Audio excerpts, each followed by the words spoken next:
अंड्यांचं काय झालं होतं की अंडे त्यांना कमी भेटत होते.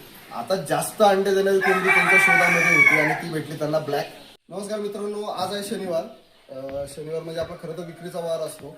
आज आपल्याकडे हनुमान सर आणि रामेश असे दोघे जण आलेले आहेत. त्यांनी खूप सारे भरपूर पिल्लांपासून छोट्या छोट्या पिल्लांपासून येणे छान त्यांचं फार्म पण त्यांनी डेव्हलप केलं आहे.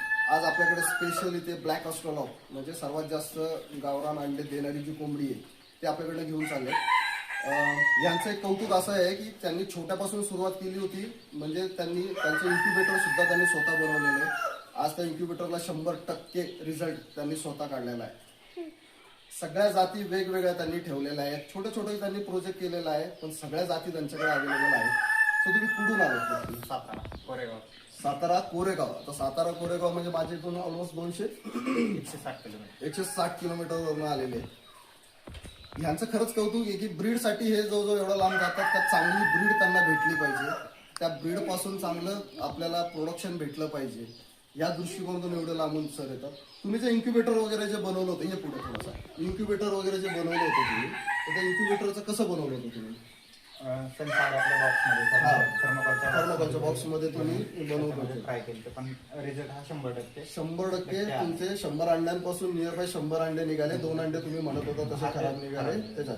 आता जे तुमचा जो प्रोजेक्ट चाललाय अंड्यांचा बिझनेस वगैरे, तुम्ही आता मला सांगितलं की छोटा चाललेला आहे तुमचा, तर आता किती कोंबड्यांपासून किती अंडे तुम्हाला आता? साधारणतः आपल्यापाशी 70 कोंबड्या आहेत, बाकीचे नर आहेत. तर दिवसाला आपल्याला साधारणतः 1.5-2 ट्रे आरामात आपली. आणि काय रेटने तुम्ही विकता ते? 10 रुपये अंडे आपल्याकडे. मित्रांनो बघा, सातारा जिल्हा आपल्या ह्याच्यामध्ये एक अंड 10 रुपयाला बेसिकली ते विकताय. आता आपल्या पुणे किंवा ह्या एरियामध्ये 12 रुपये 15 रुपये, पण बेसिक 10 रुपयाला जरी अंड जाते तरी तुम्ही प्रॉफिटेबल मध्ये राहता. आता त्यांना अंड्यांचं काय झालं होतं की अंडे त्यांना कमी भेटत होते. आता जास्त अंडे देणारी कोंबडी त्यांच्या शोधामध्ये होती आणि ती भेटली त्यांना ब्लॅक ऑस्ट्रोलॉग. त्याच्यानंतर तुम्ही बघू शकता याच्यामध्ये ब्लॅक ऑस्ट्रोलॉगची पिल्लं एकदम प्युअर क्वालिटीची आपण त्यांना देतोय. त्यांना इकडं आल्यानंतर ब्रह्मा जो आहे आपला, जो व्हाईटमध्ये आणि कलरमधला ब्रह्मा आहे, तो त्यांना आवडला होता. त्याचे आपण 2 पिल्लं त्यांना देतोय, कारण 2च आपल्याकडे आता उरली होती. तर काय सर काय सांगाल तुम्ही? आमच्या फार्ममध्ये आलात, सगळे ब्रीड्स वगैरे बघत होतात, किंवा काय तुम्ही सांगाल?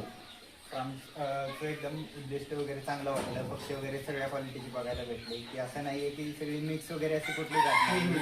आपल्याला पाहिजे असे आवडेल तो पक्षी असा बघायला भेटतोय. आणि घ्यायला पण असं नाहीये की तुम्ही क्वांटिटी घ्या, 1 घ्या किंवा 2 घ्या, असं काही नाहीये. एकदम आपण क्वांटिटी जर आपल्याला 10-5 जरी म्हणलं तरी इथं पक्षी भेटू शकतात. काय असतं सर आमच्या याच्यामध्ये की शेतकरी हा आहे ना, त्याचे छोटे छोटे प्रोजेक्ट करायचे असतात. आजकाल मार्केटमध्ये काय चाललंय, 10 लाख घ्या, 8 लाख घ्या, 25 लाख घ्या. त्याच्या शेतकऱ्याला